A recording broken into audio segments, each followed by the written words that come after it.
Everyone. This is the, what's the day? September 14th, 2020 meeting of the Library Board of Virginia. We are meeting virtually per Governor's executive order during this global pandemic and the state of emergency. We as a state agency are allowed to do this. We have made provisions for the public to monitor and to have public comment. And so let me ask technical staff or others, do we have anyone from the public who have joined? We don't. And if they have questions, they're going to email Nancy Orr, and at the end of the meeting, she would let us know. But we don't have anyone in the Zoom meeting. Yes. Okay, understood. So so again, welcome everyone. The first item of business is to approve the agenda that's been sent out and advertised properly per public notice. Are there any amendments to that agenda? Hearing none, is there a motion on approving the agenda? I'll make a motion. Moved by Cham Light and seconded by Johnson. I'll second it. Johnson Bowles. Hearing no discussion, all in favor of approving the agenda, say aye. Aye. Aye. No. Aye. The agenda is approved. We've made proper welcomes to board members and always our terrifically hardworking staff. So welcome everyone. We also had sent out in the board packet and made publicly available the minute from the June 15, 2020 meeting, which also was virtual. You've reviewed them. Are there any amendments to the June 15, 2020 minutes? Hearing none, is there a motion on approving the minutes? Make that motion. It's been moved by Ms. Blevins and seconded by Mr. Miller. All in favor of approving those minutes, say aye. Aye. Opposed, no. The minutes from June 15, 2020 are approved. Moving efficiently into committee division reports. First up is Barbara Vines Little, our board member and chair of the Archival Committee. Barbara, looking forward. Good morning, everyone. I will apologize in advance if my German Shepherd sees a squirrel. He takes umbrage at their appearance on his doorstep, I'm afraid. I want to make a personal note first, and that is I am delighted that the Library of Virginia has now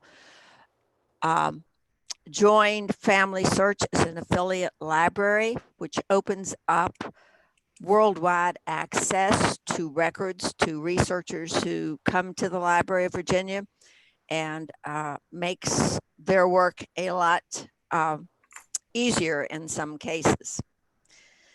I am also delighted to announce that the Ancestries has finished 174 rolls of microfilm, so that we are going to get the last section of the Department of Vital Statistics records online, hopefully by September 2021. 321 images from the microfilm are going to have to be scanned. Mike Strom, our archivist, had worked with Ancestry to move this project forward. We're using microfilm instead of scanning the actual registers, which are large format and would have been an involved project. In the process, the archives has located a number of the actual forms that are used to compile these registers.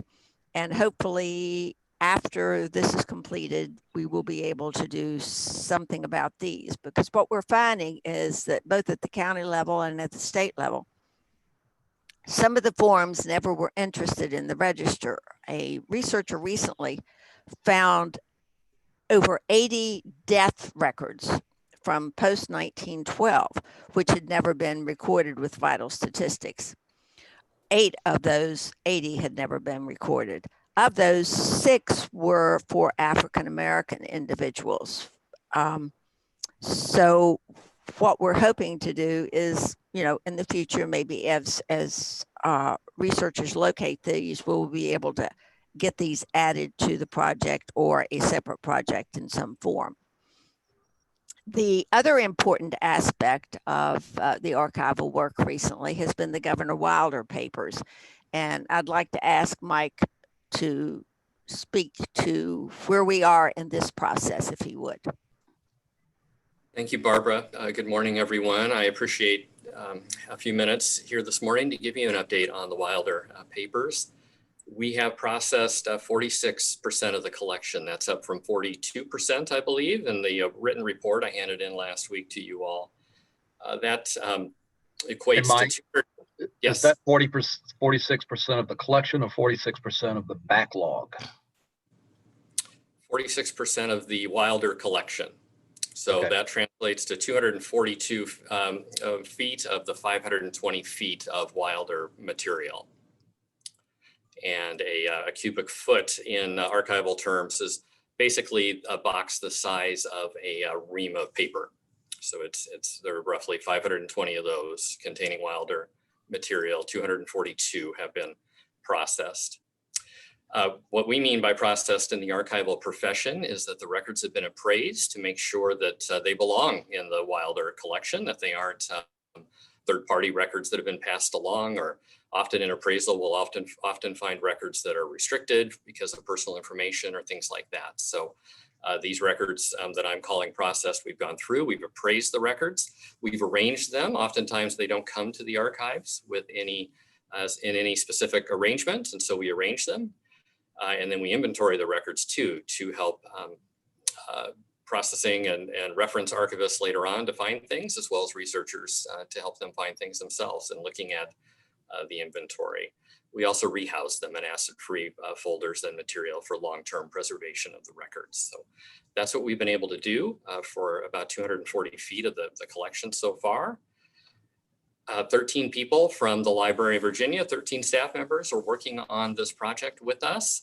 That includes the 3 archivists in state records who are working on this project 40 hours a week. The other 10 people in the library, other 10 staffers are working on this project 1 to 2 days a week.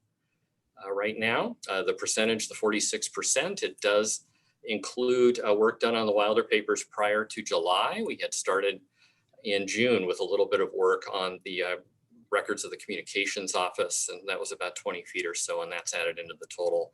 We also had an archivist working on the paper several years ago, and that work, she had completed about 2/3 or 3/4 of the processing work for that material. So that went pretty quickly is what I'm saying.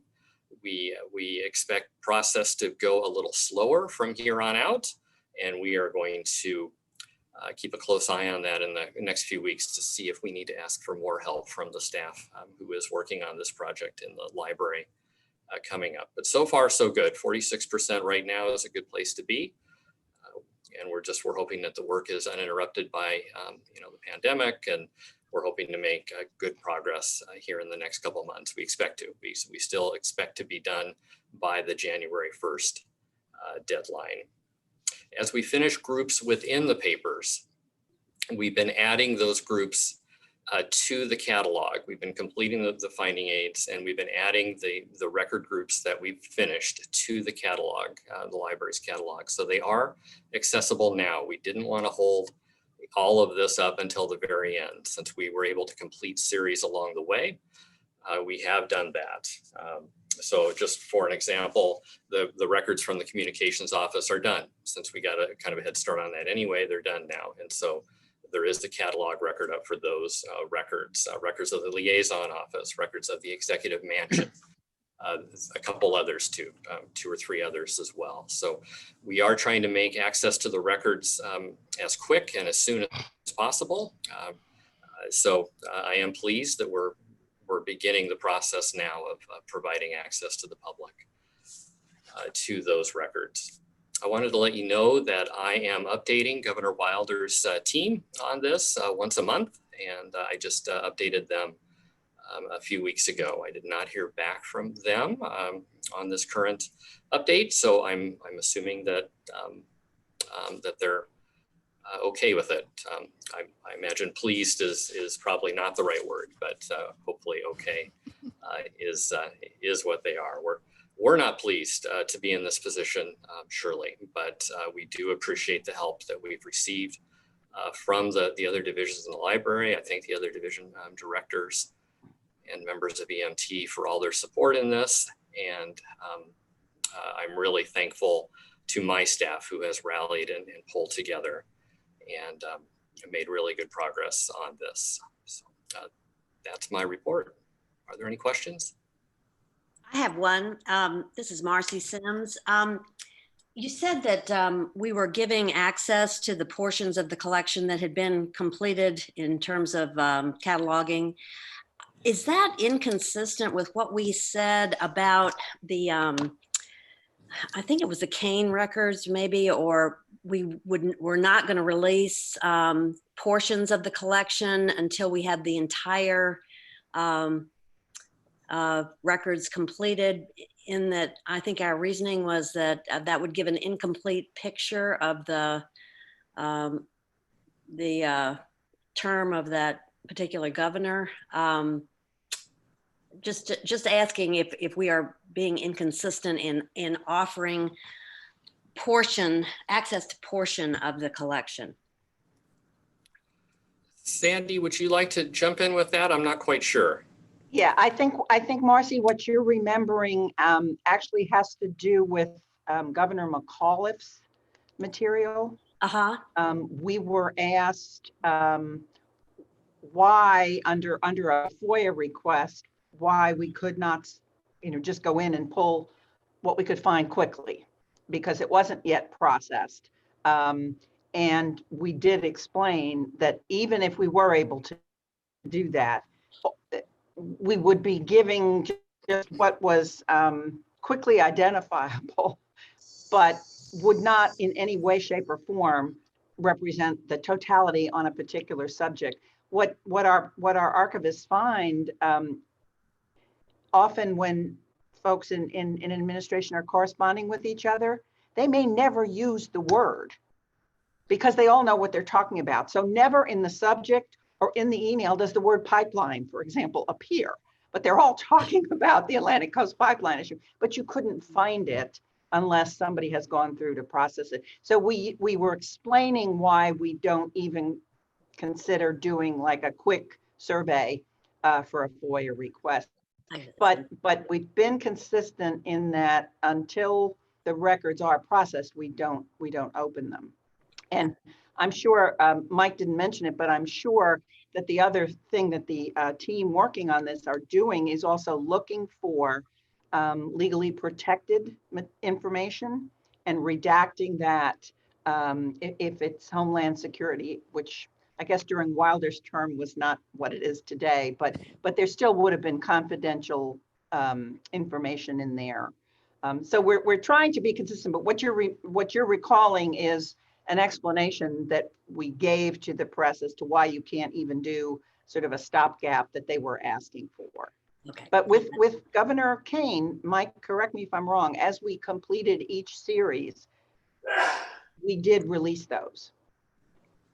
That's my understanding. I came in kind of late with Kane, but I believe that's true. I do think as long as we've done our processing accurately and thoroughly, as Sandy described there, I don't see a problem with releasing the series as we get to them for sure. But yeah. Well, thank you. Yeah. Any other questions to Mike or to Barbara? Hearing none. All right. Thank you. Thank you, Barbara, and thank you, Mike, very much.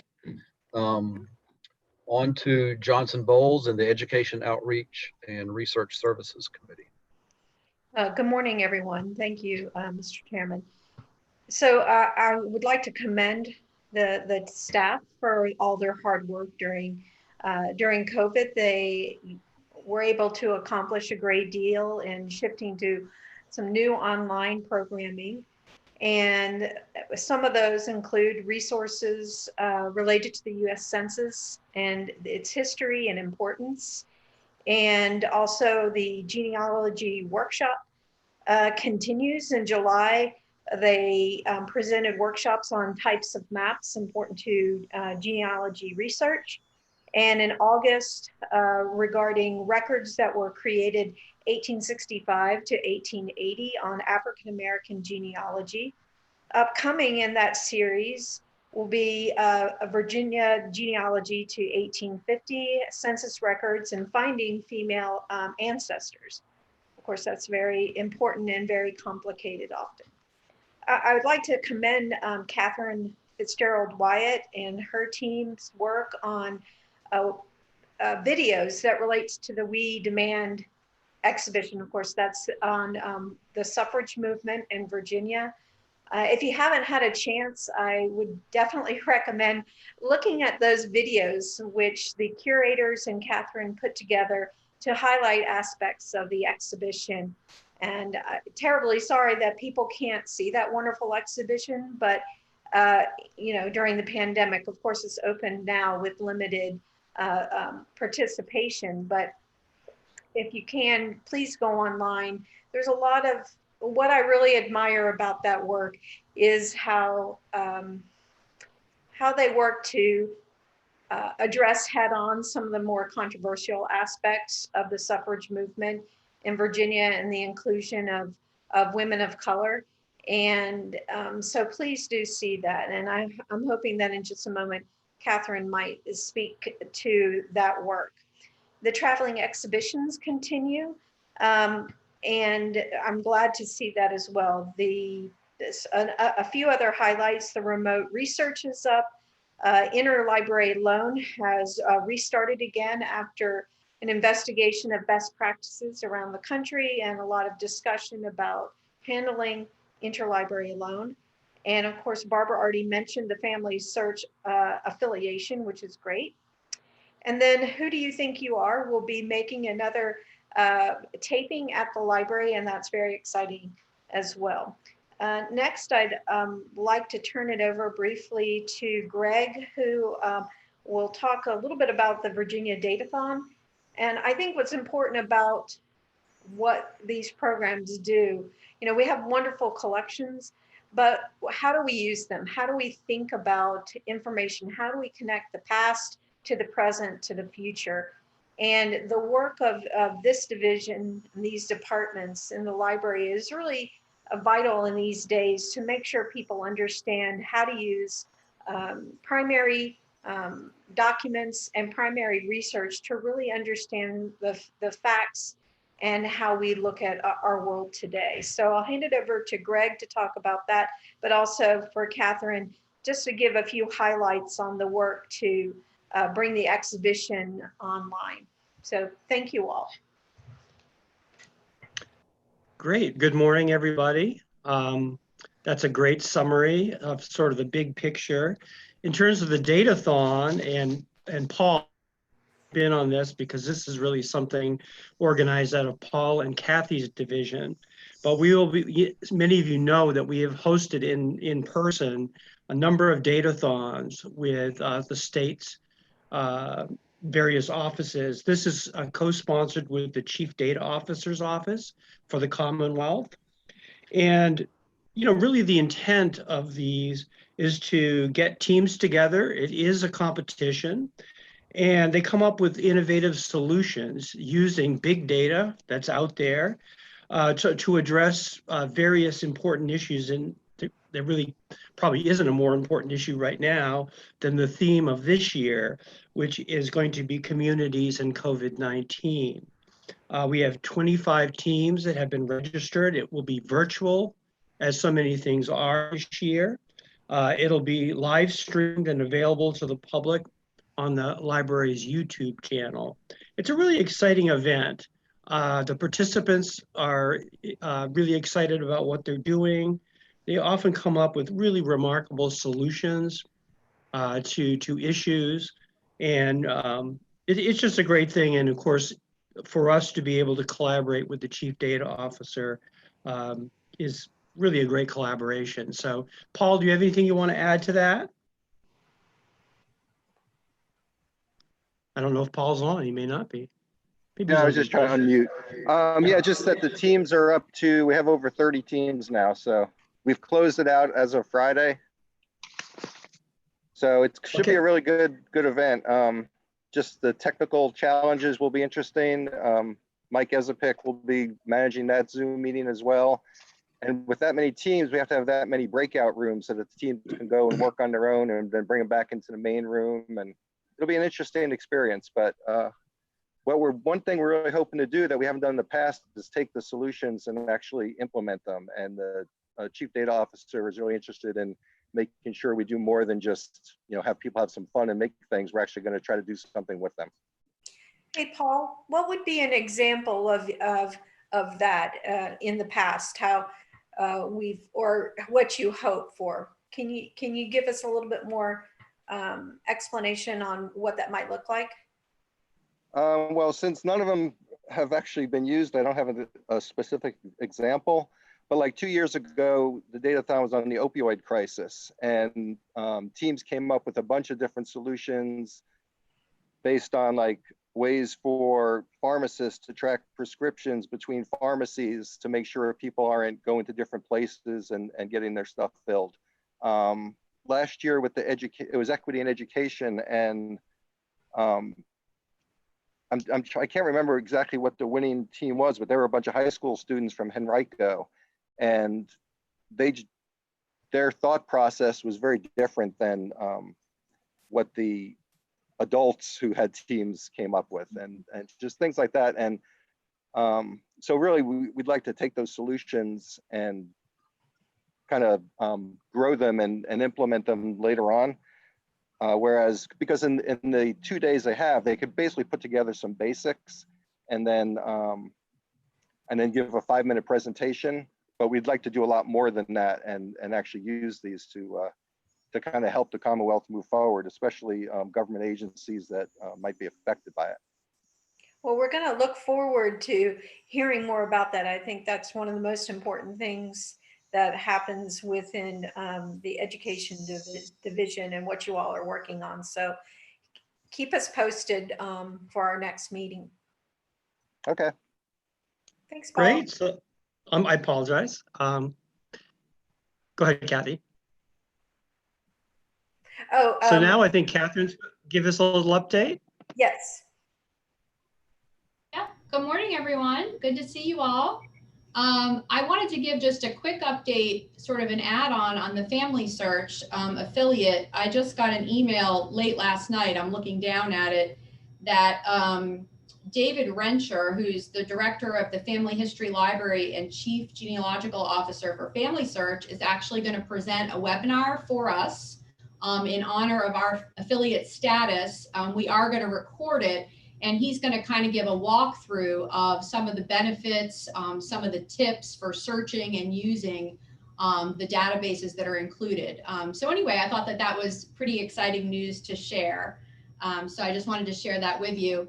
And then to talk a little bit about Kathy's point about looking at suffrage maybe in a slightly different way. I think one of the things that I always tell people when we were able to bring people through the exhibition and what we do in our teacher professional development sessions is that the story of suffrage, the historic sort of Tennessee young senator casting that vote because his grandmother told him, is a very compelling story, but it's also a story that I think leaves out a lot of other voices and people who were working for women's suffrage. And in Virginia, the story I think has significantly been whitewashed, but also Virginia has always been discounted as, well, they didn't pass suffrage there. And what our curators found, our staff here, is that the story was much, much more complicated. And that's what we've tried to tell with the exhibition. We've also put most of that material online. And then, as Kathy said, we produced 8 videos, which tell, I think, that more complicated story, one of which is that African-American women were very involved in women's suffrage in Virginia. And in fact, one of the most remarkable artifacts we have in the exhibition is the register that Maggie Walker, a pretty well-known figure, one of the few women in the Virginia Standards of Learning, an African-American businesswoman and bank owner, we actually have her registering to vote. And it's a remarkable piece when I saw it, and I volunteered to do a video about that because it just shows you that, you know, there were thousands of African-American women who, despite all of the challenges and even being able to register to vote, were able to, and then were able to cast their vote in 1920. Of course, many Virginians could not vote in 1920. And another thing I'm really excited about is that not only has our main gallery opened, but in the next day or two, we are going to be moving our complimentary exhibition, Unfinished Business, which looks at challenges to voting after 1920, beginning with the ERA, going all the way up to the present day and sort of restoration of felons' rights. All of these different groups of Virginians who were unable to vote in 1920 and the successes that they worked for in the years after. So that's going to be downstairs. We have also put much of that exhibition online as well in the past few weeks. And so we're hoping to get those stories out to the public. Johnson, did that answer your question? Was that okay? Yeah, I just thought it'd be nice for folks to hear from you all since we haven't seen you, and you know, you give us a lot of energy through your words and your passion. So thank you. Could I also just talk about the Teachers Institute real quickly? Yes, absolutely. Okay. Because that was terrific. Great. So we, this year was our 11th annual Teachers Institute. And of course, because of COVID, it was the first time in which it was all virtual. We sort of talked about if it would be worth it, how we would do it. And in the end, I think it worked out really well. The feedback we got from the 40 teachers who attended was really great. We did 2 half days. It's really hard to be online for an all-day meeting. And so we did 2 short days. We opened up the Institute with a keynote address by Dr. Hassan Kwame Jeffries out of Ohio State University. If you have never heard of him, Google him. He is just dynamic. And he has worked with the Southern Poverty Law Center in developing a framework for teaching slavery in the K-12 classroom. And he actually paired with a 4th grade teacher, Chris Matthews from the Norfolk Public Schools District. And they presented a really dynamic session together, which basically talked about some of the challenges in teaching this really tough history, and for a 4th grade teacher especially, but also in the middle and high school levels. And that keynote was sponsored by Encyclopedia Virginia, part of Virginia Humanities, and they're a great partner to the library. We've worked with them on a lot of educational projects. We also had 4 other speakers talk about sort of the history and the legacies of slavery and racism in the Commonwealth. And so we looked at the Reconstruction and post-Civil War period. We looked at the Jim Crow era. We looked at segregation and sort of did a local history, looking at Danville and the protests and riots there. And then we capped off the Institute with Dr. Julian Hayter from the University of Richmond, who sort of looked at the modern day, you know, keeping in mind what's been happening here the past several months with the monuments coming down. So he kind of talked about that. And we hoped that we gave teachers, you know, answers and tools to talk to their students this fall, because particularly in Richmond, but I think across the Commonwealth, you're going to have kids who want to know why these things are happening. And so we also mailed the teachers physical binders full of resources, as well as my colleague Emma Ito created an online page where you can access, anyone can, all of these sessions. And so we're hoping that it's a resource not only for teachers, but for all learners in Virginia. So thank you. Oh, thank you. Thank you, Greg and Paul and Catherine. You know, I just want to emphasize to everyone, as you know, board members going out into your worlds, is about talking about how the Library of Virginia, you know, we take the past and our information and we connect it to our present so that we can learn something and do something about our future. And that is why the Library of Virginia is so relevant today in our world. And we all need to be out there telling people how it's relevant and gaining more in terms of contributions and participation. So thank you to the team, and thank you, Mr. Chairman, for giving us this time. Excellent. Anything else for this committee? Chair, I have a quick question. Yes. Could you confirm again when the unfinished business exhibit will be staged for the lobby in case folks are interested in coming to see it? It's either this afternoon or tomorrow, so very soon, yeah. Thank you. Thank you. On efficiently to the third committee meeting, committee report, that's Legislative and Finance Committee. Mr. Light, you're on. All right, thank you, Mr. Chairman. We have one. Yes, we have one action item that we're going to get to. Is Connie on the phone to go over the financials for us? I don't know where Connie is, but you're on mute, Sandy. Sorry, I'm sorry, I was muted, Cham. Connie is out sick today, but I have her notes when you get to that part. okay. Well, why don't we start off with that, please, Sandy? And everybody, Sure. there's a tab that you can follow along Sandy's figures.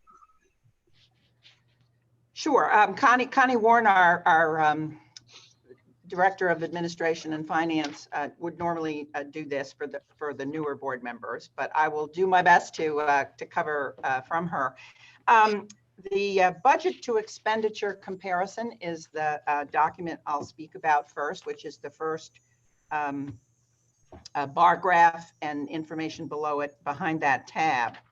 The general fund allocation, which is that first line there, $31 million plus dollars, that is the current allotted budget.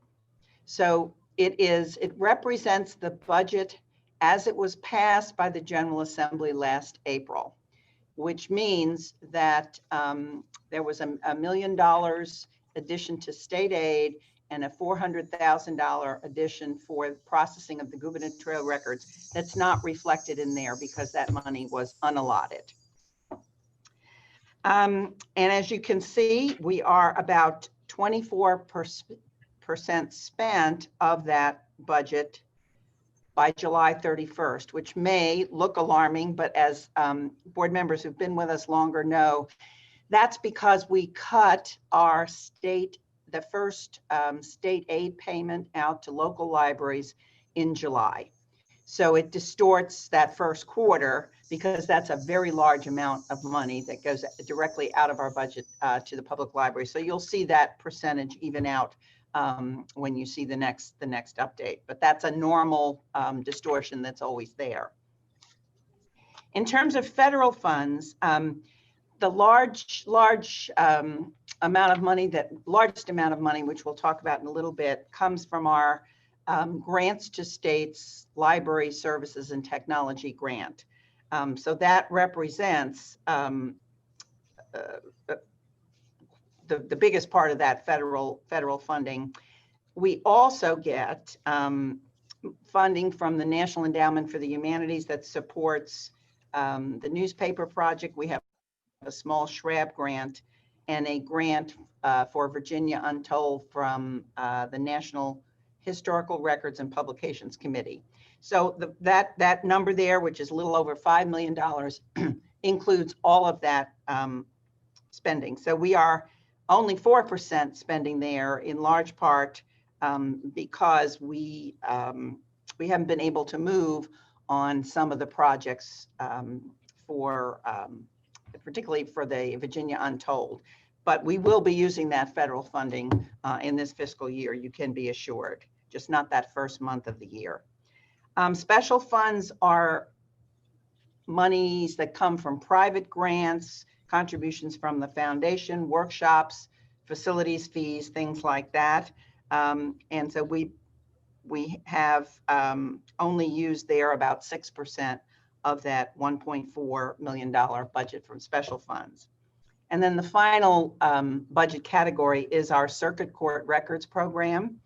and that has a $3 million annual budget, which includes an increase this year to the grant awards. So we use about half the money internally to process circuit court records here, and about half the money goes out to localities in preservation projects of their historical records. And we've been able to increase that this year. Next year, of course, when we have the funds that came in from the increase in the circuit court fee this year, you will see that budget go up significantly. But again, the first month of the fiscal year, we only used about 4% of that. You will see that number go up tremendously when we actually disperse the grant money to localities for their preservation. The second page of that report includes the year-to-year comparison. So where we are at the end of July this year versus where we were last year. And the largest differential, although it's very small, has to do with the state aid number, and also mainly because of that funding that's unallotted. So we're not able to use it yet, and hopefully eventually we will. And also the fact that we did have some grants last year that we don't have this year. So I'll stop there, but basically, as we closed out June very well. At the end of July, we're in excellent shape with everything, of course, except the extra funding we would like to receive for the governor's records. Are there any questions about that? Sandy, I do have a couple questions about the CCRP money. Just to understand better, the increase was not waylaid. That still went into effect on July 1. And I think it was $1.50 per yes. Per recordation for deed recordation. The budget doesn't include the anticipated revenue from the increase, correct? Right, and the reason for that is we can't predict how much money that will be. We know what the increase is, but we don't know how many deeds will be recorded and what will come in. So our standard practice has been you bring it in 1 year and then you budget it and spend it the next. And again, one of the reasons for that, and that has helped us, is in a few years ago, when actual refinancing of homes dropped and purchasing of new homes dropped, if we had not been doing that, mid-year, we might have had to lay staff off because the revenues dropped precipitously. So what we find is it's easier to bring it in, know what you have to budget, and then spend it the following year. So because it's a variable amount, is that money that comes to, but it doesn't come directly to the library. It still runs through the state budget. In other words, the state can take the money at their will if they so choose to spend it on whatever. Or is it actually restricted to the Circuit Court Records Program? When it comes to us, that is what it is restricted to, and that is all we use it for. When it comes to us, it doesn't have to come to us, though. Well, the only reason for it legitimately not to come to us would be if there was a fiscal situation where the governor had to reduce agency budgets. Okay. And there was a situation, I'd have to go back to remember whether it was 2008 or 2009, but back then, when Governor Kane was governor, I do remember that, when that was a choice that the governor's office made, rather than cripple the agency, they did choose to take $1 million from that fund. Okay. And put back in the budget. So they can do that, but it would that's the only situation I remember, and it would be in a pretty dire fiscal time. Just anecdotally from my day job, it's going to be a big pot of money next year, just because refinances their lenders can't process them fast enough. They're running out of the ability to actually refinance people.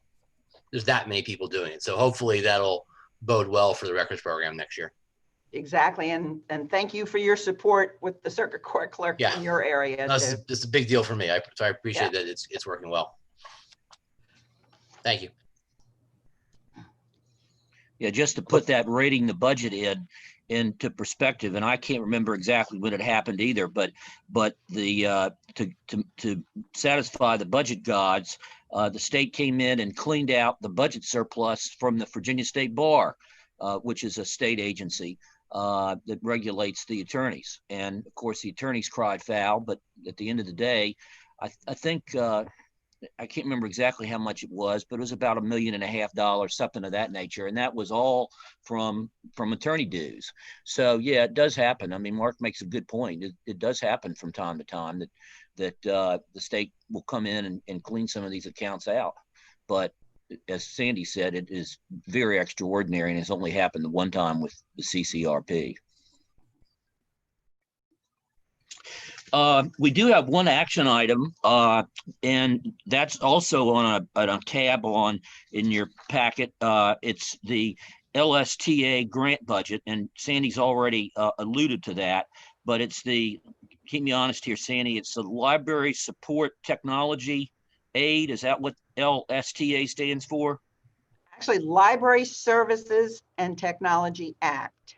Yeah. So, but we do have to approve that budget. I don't know, Sandy, whether it's you or somebody else could speak more authoritatively as to, or answer any questions that people may have about any of these items on there.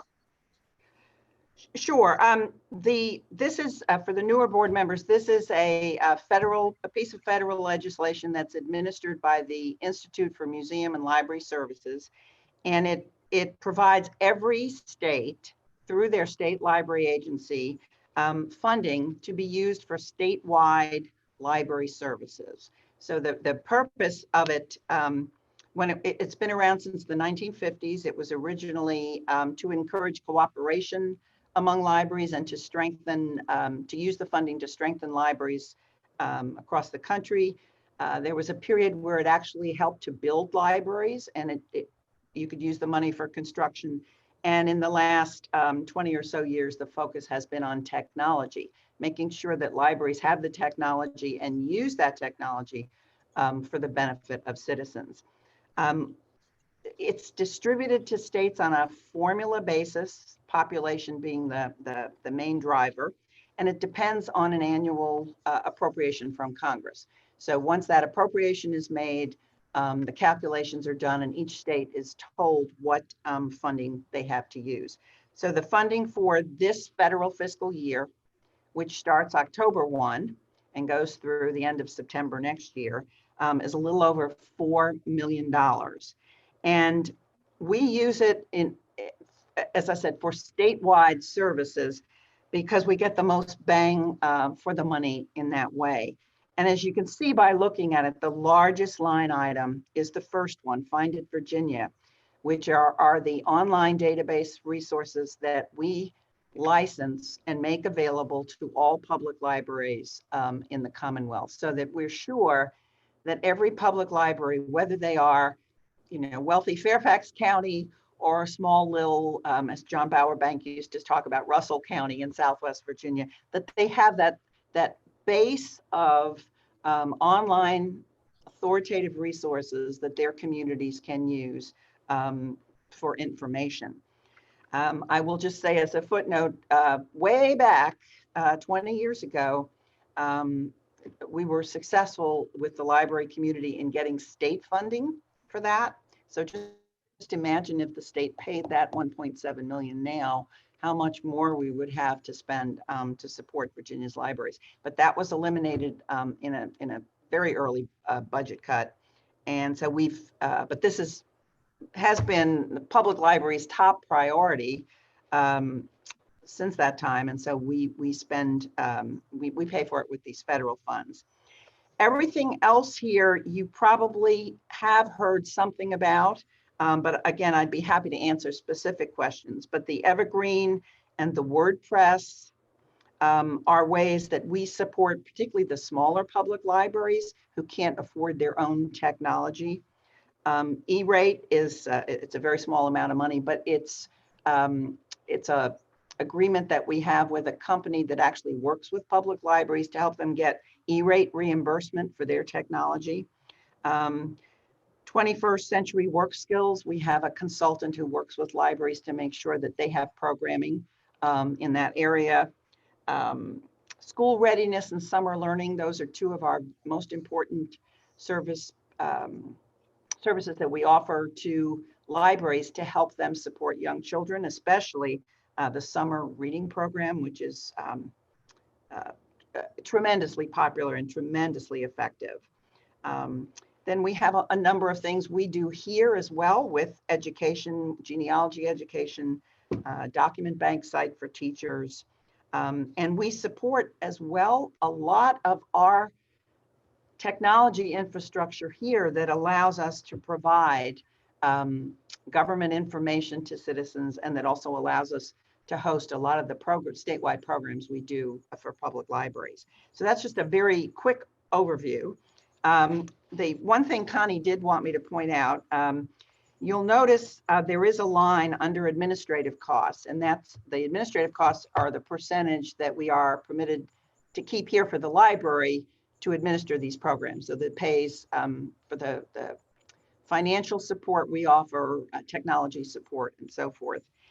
We have about $155,000 listed in a contingency fund, and that is mainly because as of going to press with this to bring to you today, we still have a decision or two that are outstanding to make in terms of one or two resources that we have to be sure we'd be able to deliver if we procured them, and possibly creating another position in library development to support adult programming. So what we'll do, if that's acceptable to everybody, is we'll at the next board meeting just update you on final decisions on that amount of money. But as you can see, most of the funding is allocated. Many of these programs have been going on for years. And although this is independent of state funding, we always like the library board to have a chance to ask questions, and also to formally approve it so that we can move forward and say that we have the board's support in these programs. Sandy? Yes. During this pandemic, the library has offered JSTOR as an access from home. Does that come under this, or is that a separate item? No, that's different. Greg, is that something you can speak to? I don't know, or I believe that's because JSTOR themselves have made that available. Is that correct? Yeah, that's correct. And that all of that runs through another program, basically. So that is not part of this. Okay, thank you. And it's very nice, by the way. It is. That's something that public libraries don't necessarily need or use. That's more supporting individual researchers. And I think that's why if we were to, when we give libraries a list of resources, if we could add some, what would they like added? That would be pretty low, I think, on their list. Probably so.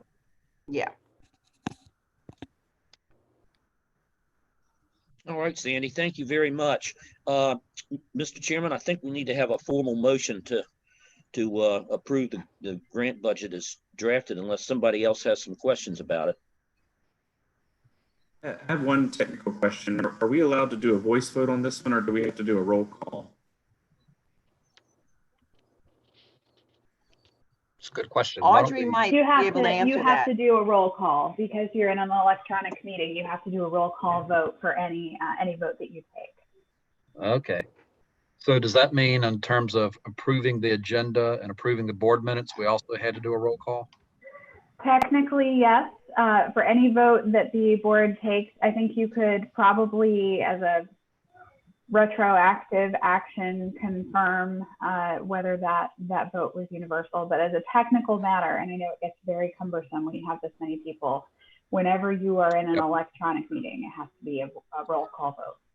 So let me just go back and ask the question. I believe it was certainly unanimous of everybody on the call that the agenda and the board minutes from June 15 were unanimous. Does anyone disagree with that? Hearing none, it was my belief that it was all unanimous. But from this point on, we will take a roll call. Thank you, Audrey, for reminding us, Sure. and Paul for the reminder. So the action item is approval of the 2020-2021 LSTA budget as has been discussed. I will go down what I believe to be my list. If you approve, say aye. If you disapprove, say no. Ms. Blevins? Aye. Mr. Brockwell? Aye. Mr. Miller? Aye. Ms. Murphy? Aye. Ms. Scott? Aye. Mr. Tango? I think he stepped away. Mr. Islami? Aye. Cham Light? Aye. Ms. Castillo?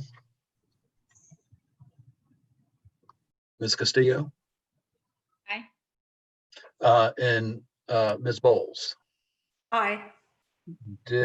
Dr. Gary is not here. And Did Marcy Sims is here. Marcy and Sims. yes, and I vote aye.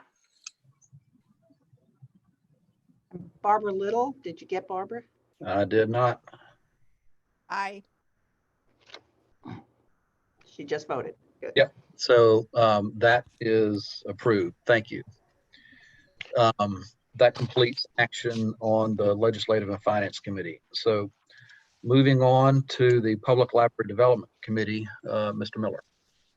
Thank you, Mr. Chairman. I want to thank you for the opportunity to lead this committee. As many of you know, I came to this board through the public library world, and I look forward to working with the committee on a couple of things related to state aid, the MLS requirement for library directors at certain levels, and a couple other items that we'll get to over the course of the next year. As Sandy was kind of provided to me, I had the pleasure of, if you think your 2020 has been challenging, of reading a joint legislative audit report committee report on state aid that was done about 20 years ago. And it was fascinating to read, largely because a lot of the data in there was based on population counts as of 1999. And we know since then we've conducted 3 complete censuses, almost the third one undergoing since then. So the numbers are a little bit different from what they were back then. My own Loudoun County being one of them, the numbers there read population of 155,000 people. We've added nearly 300,000 people since that study came out, and so we hope to reach out to the committee and the General Assembly to help us with that again, as well as talking with Virginia's Library Directors Association and the Regional Library Association itself to get input on things we might take a look at and see if we can update where we are with certain requirements, and of course with state aid needing the state to adjust that formula with us. The main goal there is, because state aid is not funded at 100%, the real question I hope to answer is that an equitable distribution of the money when we're only at 61%? At 100%, everything is good. At 61%, does it materially impact library systems on the lower end of the financial threshold, unlike the 5 or 6 or 8 of them that are at the top of the threshold that aren't necessarily moved by a 39% reduction in their state aid allocation? So we hope to look at that over the course of the year. But as far as the committee for this time, we have very little to discuss, to mention, and Nan will get to that in a second. If you're going to talk about the money that came to the libraries from the CARES Act, and she'll explain a little bit more detail, but I found it fascinating that the skill through which the small libraries and the economically challenged systems were able to put that grant money to work. It's a we won situation where Nan will tell us that the qualifications to receive the money, if you meet the 3 qualifications, you kind of step back and says, ugh, we're in a tough spot. So hopefully this money will help them, and that's part of the reason why I want to look at state aid, because those communities that are stuck in that tough spot can really benefit in a way. And if we can do that in an equitable fashion, it'll be useful. So Nan, if you wouldn't mind just kind of going into a little bit further depth of how we use the CARES money and give a couple of those great examples of how that money is going to be spent. Sure, thanks, Mark. So as part of the larger federal COVID response, the IMLS, the Institute of Museum and Library Services, was granted a large sum of money, of which Virginia's award was slightly over $770,000. And the grant itself required three things. And as Mark alluded, it's kind of like the dubious honor to be able to receive these, because the qualifications included the locality had to be high in poverty, high in unemployment, and have low broadband accessibility. So how we went about deciding who in Virginia met those qualifications was threefold. We overlaid maps of Virginia Employment Commission unemployment data with the USDA's SNAP programs and the Department of Ed's free school lunch data, as well as the Commonwealth Connect broadband accessibility data. And it was very clear, and it'll be no surprise to you, that Southern Virginia, Southwestern Virginia, and parts of the shore were the primary qualified libraries to receive that money. So we identified 20 libraries that met all of those, at least one, if not all three of those qualifications to receive this money. And we have at this juncture received all but 2 of their sub-grant applications. It's not a matter of if they get the money, it's making sure we have our I's dotted and T's crossed in terms of what we have to report back to the IMLS, which can be cumbersome. You know, the federal government, it's never easy, but we're getting it done. We're in the process of reviewing those applications at this juncture. Some of the cool things that localities are doing is, I'll talk about Lonesome Pine Regional Library, which represents 5 or 6 different counties in far southwestern Virginia. And they are receiving the largest sum because of the, again, dubious honor of their matching on all 3 points of the qualification. They have elected to purchase a vehicle. They are going to assume internally the costs of insurance and maintenance and all of those things, but they're using the upfront money to purchase a vehicle that they can then equip with Wi-Fi and take on a route throughout the counties to provide internet hotspot zones in school parking lots and church parking lots and volunteer fire departments, et cetera, and providing that broadband access that wouldn't otherwise be available. The challenge there is that Wi-Fi requires a cell service, cell signal, and a lot of those localities don't even get cell service. So they're having to map out those responses. They're also going to be purchasing hotspots and Chromebooks and laptops to loan out to the public so that people who don't have a device can get a device. Again, the loaning process for this is awkward because you have to first say to the person, well, do you get cell service at your house? If you do not, this is not for you. But here's our map of where we will be and when we will be. Other kinds of things that they are doing is installing lockers, not only at their libraries, but at community partner locations so that people who are at a distance from their public library might still be able to access materials via these lockers. So for example, there is a church in Scott County, I believe, that has volunteered to be a location. They'll be writing a memorandum of understanding, and the library van, this new vehicle that they're getting, will be able to drop off materials there, and then the patron can come pick them up from that location rather than having to find transportation the 20 miles to their nearest locality, their nearest library location. So those are some of the examples of the kinds of things that libraries are doing. Danville is also purchasing a vehicle to serve their population. Petersburg is looking at using hotspots to equip their public transportation so that public transit becomes a Wi-Fi zone, which is a pretty cool idea.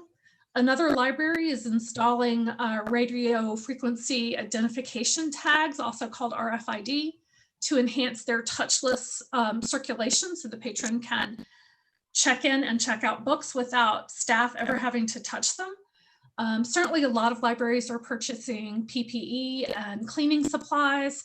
all things that these small libraries did not have in their budget.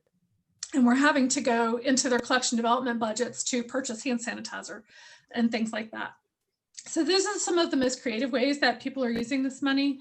And they're very excited, even though it's sad that they meet on these fronts. But I think that it's going to make an actual difference. Certainly, we are looking for any way that we can to support the efforts to expand broadband in these areas and have this be a viable opportunity for all Virginia residents to have access to broadband.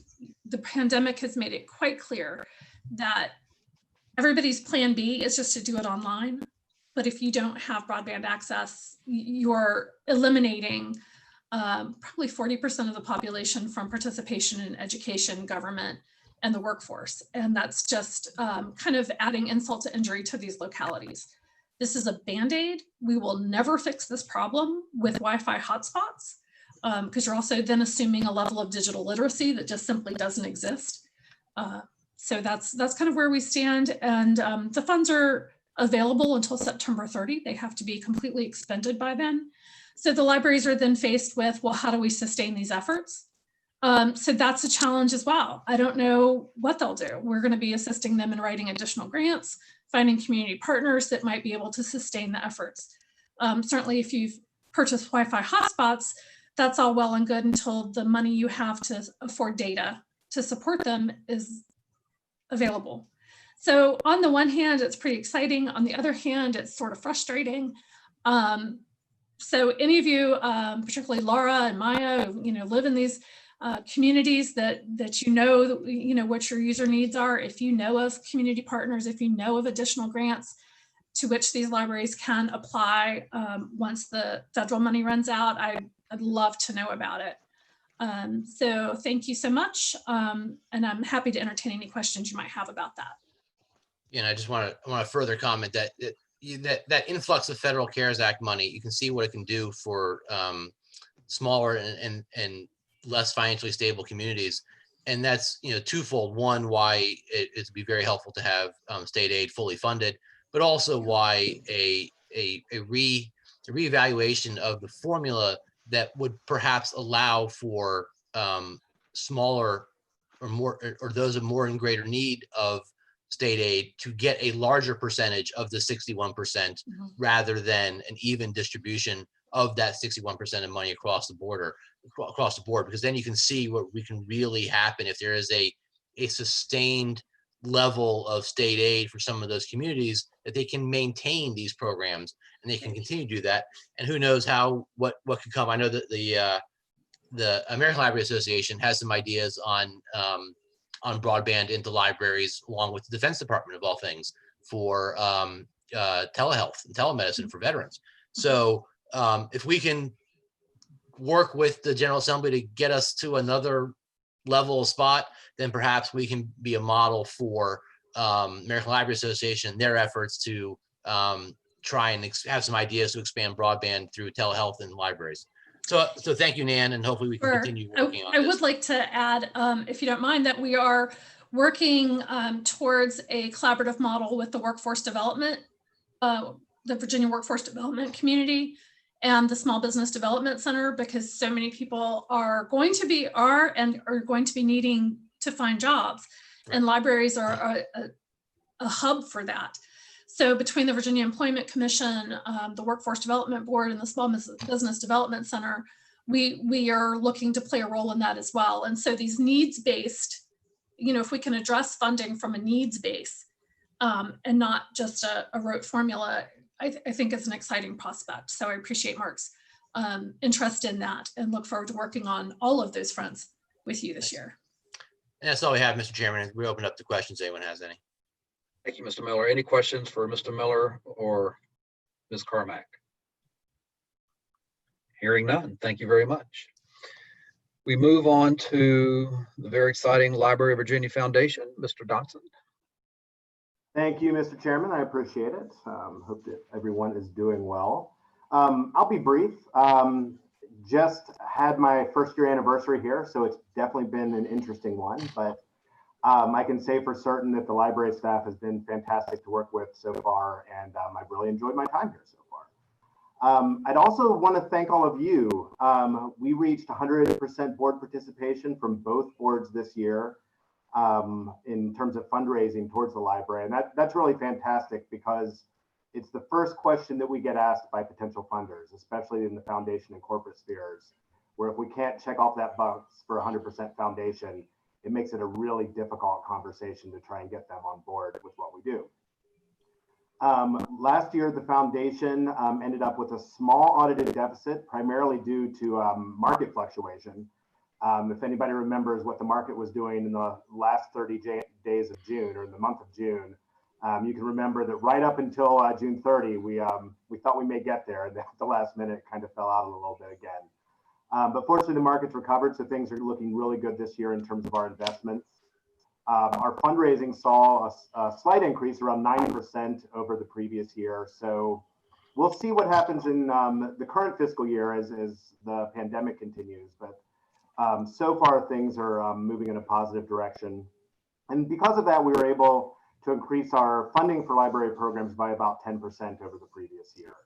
So we'll keep working on that and working with the staff to find suitable projects. To that end, we've been doing a lot of bandwidth building in the foundation, especially over the last 6 months.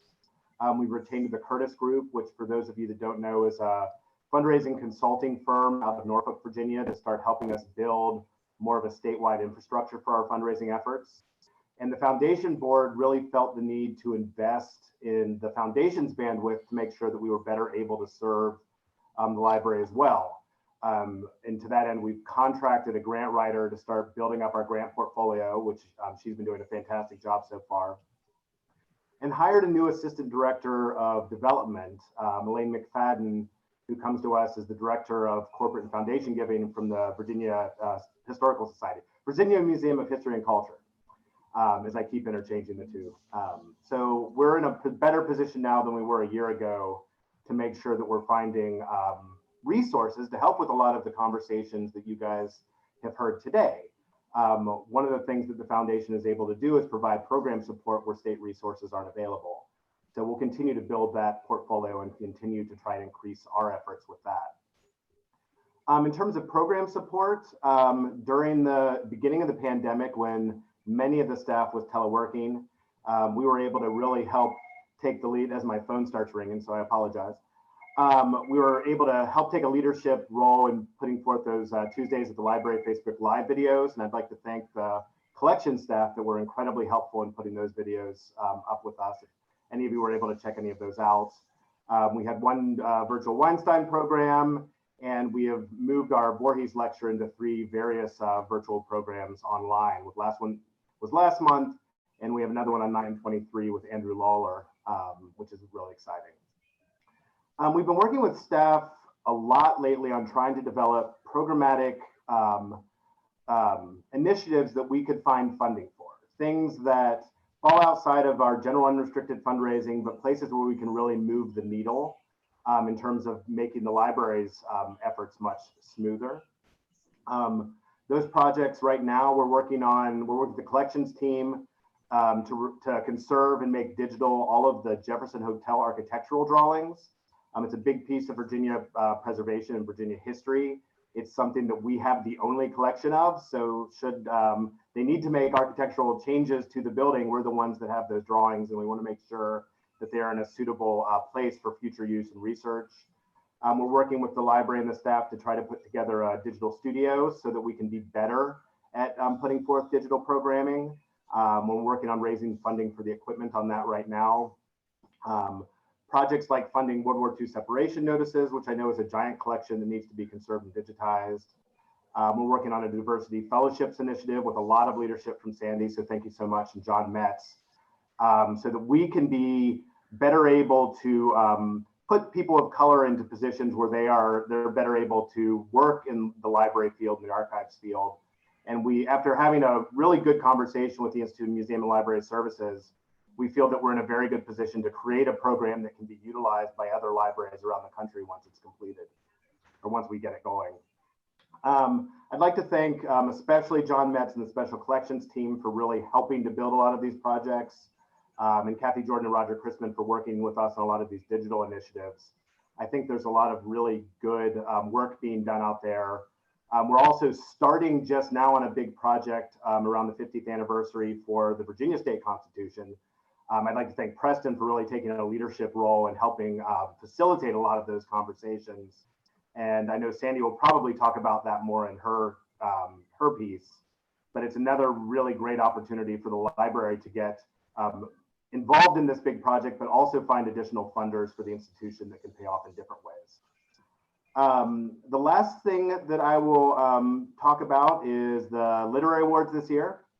As many of you know, we will not be having an in-person dinner as much as we will all miss seeing all of you in the library itself. But what the committee has decided to do is create a virtual event that's going to take place over 5 days. And what's really exciting about this is starting on September 13th and culminating with the virtual celebration on the 17th, is that we're able to put together panels with each of the finalists with moderators, which is, we'll start letting people know who those are at the end of this week. We have a major media release to go out, so I don't want to spoil it for a public meeting. The annual COTS lecture will still happen only virtually in our partnership with the MFA. And then an evening of the awards on September 17th, starting at 6. Adriana Trigiani is still hosting that event. We have a very cool featured speaker for that event that truthfully, I'm not sure we'd be able to get if we were having an in-person event, but I'll send that out. I may have already sent it out actually in one of our updates, although it's still very secret until we announce for sure. And then in terms of fundraising, because as everyone knows, the Literary Awards is a fantastic event. I mean, it's truly one of the better dinner events that I've been to in Richmond. It is a fundraising initiative, and we are trying to raise, it's one of the ways in which we are easier able to raise unrestricted revenue for the library's programs. So project support is something people can wrap their heads around. Unrestricted is really where we need to keep moving the dial so that the foundation is more flexible to serve the library's needs as needs arise. We're fortunate to have a fair amount of restricted funds, both within the endowment and with our temporarily restricted funds, but this really helps us raise unrestricted funding. And to that end, we're treating this entire week as a way to raise challenge support. So through all this virtual programming over the week, we'll be doing some little in-person videos with various members of the library staff and other volunteers to try and get people kind of more acclimated to the everything the library does. We're all very good at seeing snippets, but it's a large and complicated institution with a lot of people making a difference. We want to make sure we highlight them as well. But because of really 3 significant donors, we have over $15,000 worth of challenge support that we will need to match over the course of that week to try and bring in hopefully over $30,000 in revenue from the event, or in just that, in the matching support from the event, but to really try and add to that unrestricted funding. I say that because I know that each and every one of you loves the Literary Awards and loves the library. And if by chance you happen to support the Literary Awards or attend or sponsor it in the past, we'd love to be able to have a conversation about you continuing to offer that support this year as part of the challenge. I think there's just a lot of opportunity out there. There's a lot of new and different ways to get the public involved online. We're even going to set up a Venmo account so that as people in the moment want to make a contribution, they can. But I really encourage everybody to participate if they are able, hopefully in the way that they would have participated in the past so that we can get there and provide more support for the library. That's really all I have right now. Blythe or Paul, do you have anything you'd like to add? I actually did, and I just wanted to say thank you to everyone for stepping up and making your donations. I think this is a first, as Scott said, and Paul, you are amazing to just kindly encourage people to make their donations. So thanks to everybody. I hope we can keep it up. We really appreciate it. Thank you all. I finished my report. Thank you.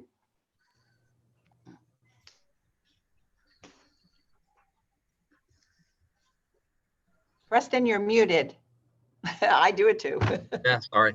I was saying thank you to Scott and to Blythe and Paul for all your work and keeping us on track. Thank you. There's a lot going on, and I hope everyone will continue supporting the Literary Awards.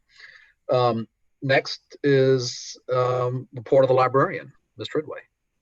Well, you've heard a lot of what we've been doing through the other reports, and I won't go back over that. But I think stepping back, getting the bird's eye view, one of the things that we have been engaged in while we keep all of these activities going as best we can is sort of navigating, what I think most of us call the new normal, although we don't know whether this is a new normal or a new abnormal.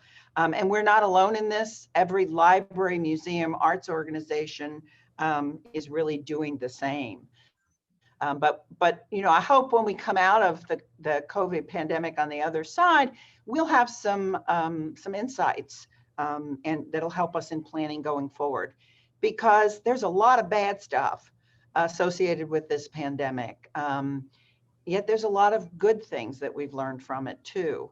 And I think a lot of the teleworking that we have encouraged and had to continue to keep everybody safe.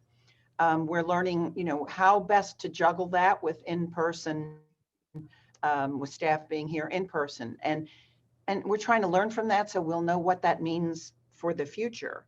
But we do know that while it makes some staff much more productive and it makes some things happen a lot more effectively or efficiently, we also are keenly aware of what you lose by not having in-person contact, whether that's among staff, among teams within the staff, or having more of the public come in and interact with us. So one of the things we'll be doing moving forward is trying to find that right balance. So we're all, I know all on the management team are really watching, observing, trying to learn and listen so that we come out on the other side probably looking a bit different, but ideally maximizing our resources, especially our staff resources, better going forward. And we've done a lot in the virtual arena, and we've done it because we can't hold in-person programs. But these programs have been really popular. So again, how do we balance the in-person and the virtual going forward? It's clear virtually everything we do going forward is going to have a virtual component because you can reach so many more people. And we're also trying to find the communication balance. And that's where feedback from you all going forward is really important, because when you can't have that in-person contact, how you communicate and engage with others is really, really important. But every organization is doing this too. So you don't want to overdo it so that you turn people off and they don't even click on or open your message. So finding that right way to balance all that is going to be a challenge going forward. And as we go through this, that's what we're trying to learn from, and especially appreciate your feedback, over the coming weeks and months, because you engage with a lot of other organizations as well. Our primary focus is to keep people safe, and that means the people who come in to use us as well as our staff. And yet to do this, to continue with business operations as thoroughly as possible while keeping that in mind. So again, ideally, once we know more about the budget, if we can add a day of public service, we want to do that.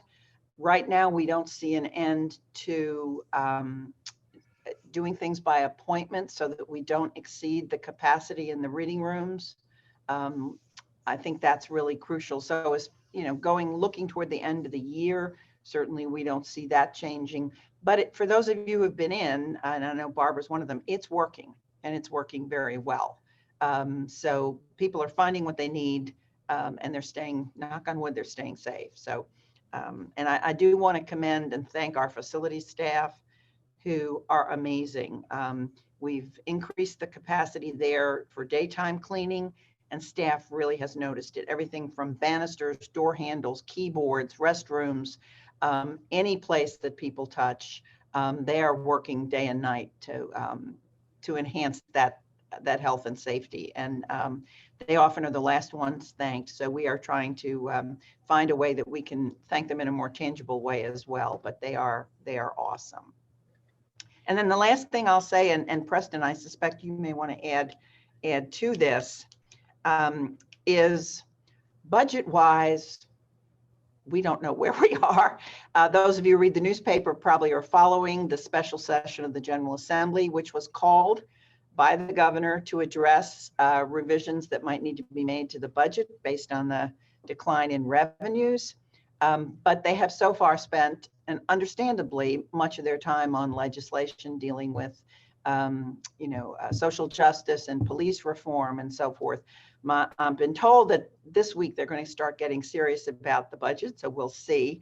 The governor did, in his recommendations to the special session, ask that $400,000 that had been appropriated for the gubernatorial records be left in, but when we looked at the fine print, it was just for the first year of the biennium, meaning the year we're in right now. So if that money should come through, we have to spend it by June 30th, which we could do, but we can't do it by hiring anybody because the money disappears after June 30th. So I expect that I've asked the Secretary of Education's office if we will be allowed to do budget decision packages. She doesn't know, she thinks so, but she's checking for us. So clearly we would be asking for that money for the second year of the biennium as well.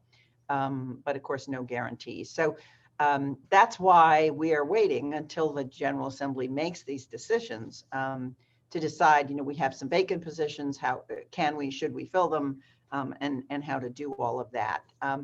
But Preston is there every day through his day job, so may know more about this, how the General Assembly is approaching this. And Preston, I think I'll also let you talk about the Virginia Constitution 50th anniversary that the library would like to participate in. So that's all I had on that. Does anyone have any questions? If not, I'll turn it over to Preston. Any questions for Sandy on operations or such? Hearing none. I was just happy to see from Sandy's report and then some of the reports from the committees today, how many projects that had been sort of backlogged or got behind schedule as far as processing was concerned, and how many of those had gotten caught up, and as Sandy said, have been turned on for virtual access. I mean, that's just, that's really, really, I haven't had a chance to go in and poke around on some of them, but I plan on doing it this week. Great. Thank you, Sam. Thank you. Any other questions for Sandy? So I will move into the chair's report and a couple of things just to follow up on the, we have a couple of action items we need to do. But first, the state finished its fiscal year with about a $235 million deficit. While that sounds horrible, it's better than the $1 billion deficit that they thought they were going to have. So there's the silver lining. But the governor has projected over the next 18 months, over the rest of the biennium, there to be a $2.7 billion shortfall. So that outlook is what the House and the Senate budget committees are wrestling with. If the House and the Senate don't agree on budget revisions, we still have the underlying budget that was passed in March, and the state would just revert to that. So as Sandy said, we're all just watching. Second, I'll say along those lines that Sandy and I continue to talk every week, sometimes daily, mostly weekly, as things permit or require, and we're only a couple of blocks from each other, and so that's very helpful. The third item is on the 50th anniversary of the state constitution. So 2021 will mark the 50th anniversary of the 71 Constitution. In the 71 Constitution, the prior one was the 1902 Constitution, which let's just say that a lot of changes were made from 1902 to 1971, especially in the area of disenfranchisement of African Americans and others. The governor's office actually reached out to us, the library, and asked, let me say, there's an informal working group of interested parties in somehow commemorating the 50th anniversary of the 71 Constitution. The governor's office recommended those parties reach out to the library and collaborate with us. And so we are now included in the informal / formal-ish working group. Other parties include, the principal other party include the Virginia Foundation for the Humanities, now called Virginia Humanities, which may have some funding to provide that Scott Dotson had mentioned earlier. Also involved in the working group is Dick Howard, the UVA law professor, who 50 years ago led the staff really in drafting the new Constitution. So he's very much involved as well. We're looking at potentially a Teachers Institute, which is what the library does so well.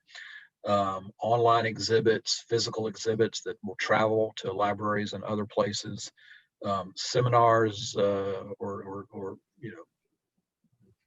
workshops, if you will, or seminars among libraries and the Virginia Bar and the State Bar Association, law schools, other community engagement, whatever else to be decided. So all of that is in process, and we're very pleased to be a part of that planning. The last thing, we have two, first of all, any questions on any of that, budget or 50th anniversary or anything else? We'll keep you updated as we learn more on each of those. Now for two action items, and those revolve around committee assignments. So the chair works with the board and makes certain committee assignments, and those have been done. And I've talked to a number of you as I made just a few adjustments, and that's to accommodate new board members for the most part. But the nominating committee and executive committee, the bylaws have some interplay between those two committees, and so and I will walk you through this if you'll allow me.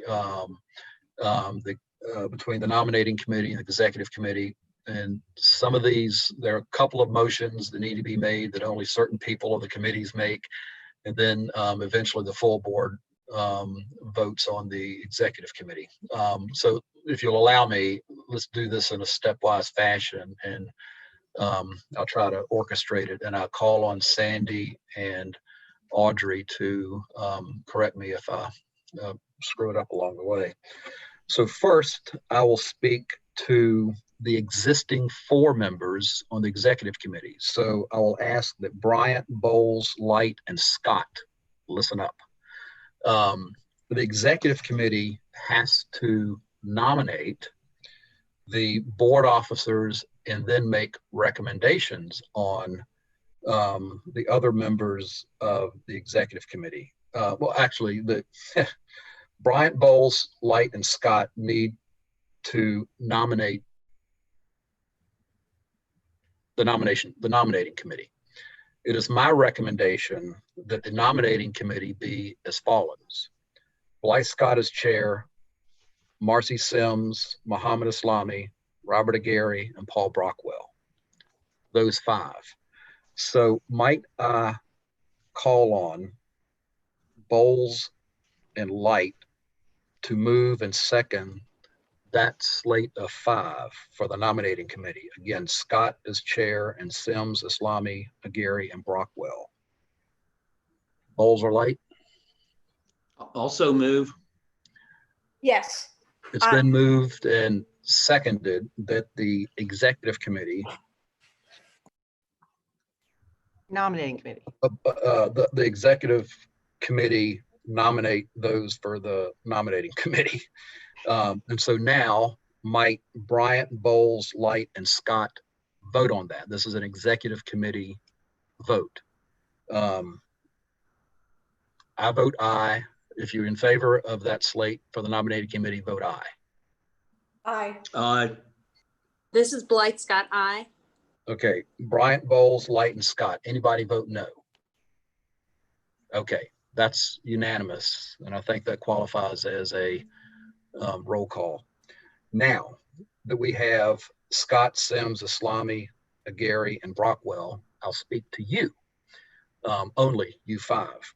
The nominating committee needs to nominate the board officers, and the board officers being Bryant Bowles as chair and vice chair respectively, and then recommend to the full board that Light, Scott, and Murphy be on the executive committee. And let me say this, the only change to the executive committee, that's it as it exists. We're just adding Shelley Murphy. She's filling a vacancy. So that's really the only change. So I would recommend, and I'll turn it over to the nominating committee, of Scott, Sims, Islami, Gary, and Brockwell, that Bryant, Bowles, Light, Scott, and Murphy be the executive committee. And you, nominating committee, are making this motion and second to the full board. So once you do that, the full board will have to vote on it. Is that clear as mud? So, Yes. so Blythe, I'll turn it over to you now. So moved. Seconded. Second. So it's been moved and seconded from the nominating committee that Bryant, Bowles, Light, Scott, and Murphy be the executive committee. That requires an approval of the full board. So if the full board will take yourselves off mute, I will now call the roll. And again, this is to approve the executive committee. Ms. Blevins. Aye. Mr. Brockwell. Mr. Brockwell. Mr. Miller. Aye. Ms. Murphy. Aye. Ms. Scott. Aye. Mr. Tango. See, I think he's not here. Ms. Little. Aye. Mr. Islami. Aye. Mr. Light. Aye. Ms. Castillo. Aye. Ms. Bowles. Aye. Ms. Sims. Aye. And has Dr. Gary rejoined? I don't think he Yes. has. And that's an Oh, aye. oh, Yes. Yep, there you are. Yes, thank you. Did I not call any board member? Everybody has voted aye. Is there anybody who voted no, just to be doubly sure? Okay, there you have it. So it's approved unanimously. We have a nominating committee and now an executive committee, and thank you for allowing me to gingerly walk through that. That's all the report for the board chair. Thank you for those two board actions. Now old or new business. And let me turn it back to Sandy. We don't have any from the library. Nancy, just let me ask Nancy, or if she got any questions from the public that we need to address? This is Nancy. No. No. Okay. I've not gotten any. And let me ask Audrey Burgess, our counsel, if she has anything that she needs to say or correct. I do not. You've been doing a wonderful job. Okay, great. Anything else from board members? Anything at all? Going once, going twice? This is Mohammed Islami. Yes, sir. I see that I'm chairing the bylaws committee. That was a new or an old item? I wasn't aware of that. You are chair of the all-powerful bylaws committee that has absolutely nothing to do that we know of. So congratulations. Big honor, but if we have to have the bylaws committee and people on it should something arise, and Ms. Burgess nor anyone else has recommended or noted that there's anything in our bylaws that need to be amended or updated. So I think we're in good shape, Mr. Islami.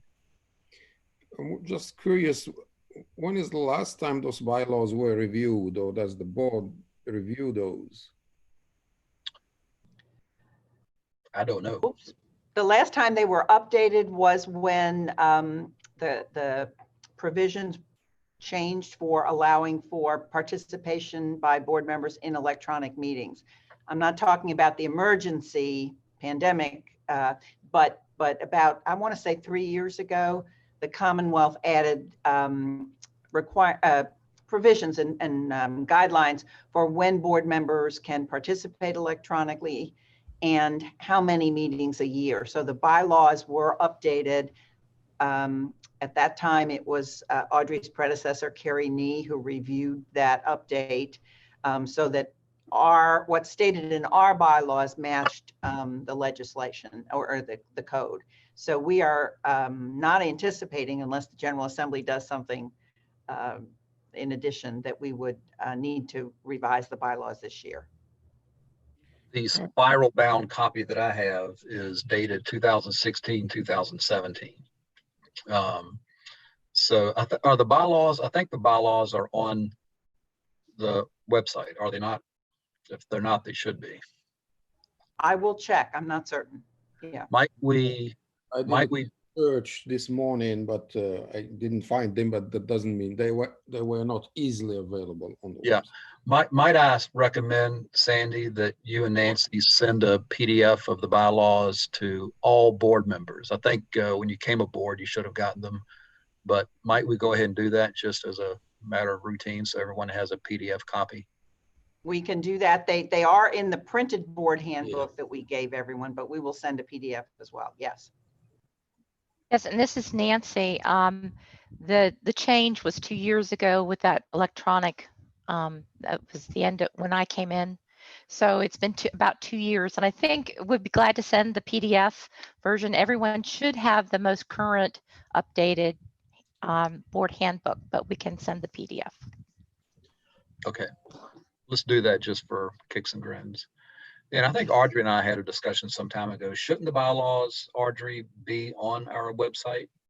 I mean, it's not required, but it's probably not required. It's a lot of bodies do post their bylaws so that they're easily accessible to the public. Their bylaws are, for most public agencies, not particularly nimble documents because most of them, require action by the full board to update. And of course, unless you've got, most of the work done by a very small subcommittee that isn't doing meetings, you're having to do all of that in public.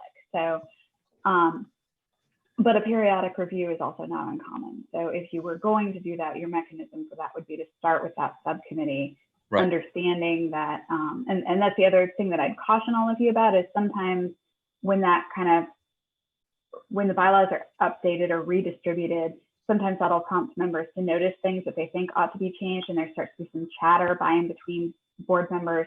And I just encourage you not to do that because, of course, if it's more than two of you chatting about it, you're conducting public business and you're actually conducting a meeting. So what I'd suggest is if you get that copy and you see it and you go, oh, this doesn't describe what we do anymore, or this ought to be updated, I would go ahead and direct that that comment to the chair of the current bylaw committee and copy the librarian. And that way you can ascertain if there is going to be a need to set up a more formal review process to update anything that needs to be updated. That would probably be the best way to do it. Thank you. Any other questions or comments on that? Again, I don't think there's a need to do that, but review is always possible. Hearing no other old or new business, is there, do we have a motion to adjourn? It's been moved by Paul Brockwell and seconded by Maya Castillo that we adjourn. All in favor of adjournment, say aye. Aye. Opposed, no. Dare anybody say no? All right, thank you very much for a very productive board meeting. We are adjourned. Thank you. Thank you. Thanks. Thank you. Bye.